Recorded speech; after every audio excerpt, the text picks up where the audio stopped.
Hey guys, I am Kindred. Today we're going to showcase some update of the Mystic Sword's Datapack, including some mechanic changes, and the brand new Mystic Sword that added to the Datapack, the Rivers of Blood.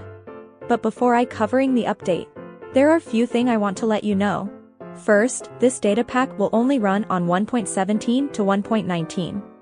Secondly, the texture pack require Optifine to work. Thirdly, you will need some custom item in the Mystic Sword to get the River of Blood. You can watch my last video to know how to get those items.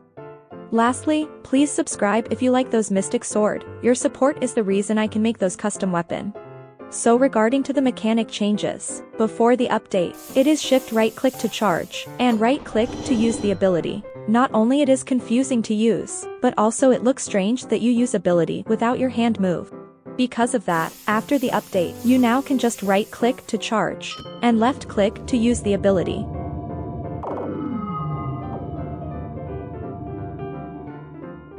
And if you left click without charging, you will always use the first ability of the sword. Furthermore, mobs will spawn multiple. I just find it fun, so I added into the data pack. But you can still use this command to turn it off. Tag it as add easy. Moving on to the next part, the new sword that added to the data pack, the Rivers of Blood. The Rivers of Blood is a very powerful weapon that you can get in the early game. It has 4 abilities with different strengths, depend on how much you charge it, and all charged abilities have life steal. So, let me show you how to get this weapon. First, you will need to craft a katana. Next, you will need to find a village.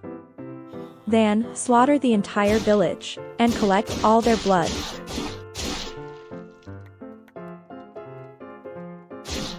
Last, offer 20 of your victim blood to the blade.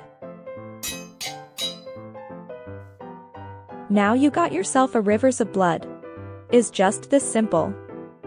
You might think it is too overpowered for an early game weapon, but don't you worry. The cost of those 20 victims are just the beginning.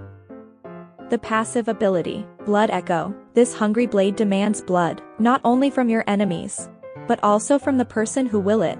Every time you right-click and charge the blade, you will need to give in your own blood and deal decent amount of damage to yourself. But in return, you can use stronger ability, and the ability will have life steal, so you can continue to feed the blade. Moving on to the active ability, the first ability, Crimson Strike. This is a 1-mana ability. Left click without charging, and you will use the Crimson Strike. This ability will let you deal damage to the enemies in a small area, and usually, it will need about 3 hits to kill a zombie.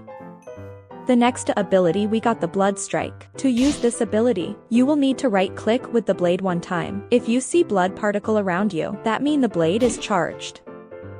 This ability will deal double amount of damage than Crimson Strike, and every injured enemies will drop a blood orbs. Absorb those will give you regeneration 2 for 5 seconds, and regeneration 1 for 10 seconds. The next ability we got the Tides of Blood. It will need 2 Blood Echo to use, which means you need to right click 2 times. If you use the Tides of Blood, you will unleash a blood shockwave. It will also deal double amount of damage than Crimson Strike, and have life steal. For the ultimate of the Rivers of Blood, we got Dance of the Blood Sakura. It will need 3 Blood Echo to use. After using this ability, you remain focused for 3 seconds, and mark every creatures in the surrounding. Then strike every marked entity after the focus is over. So, that's all I got for today. I hope you would like this update. Tell me what you think of the new Mystic Sword in the comment. I am Kindred and I will see you in the next video. Bye.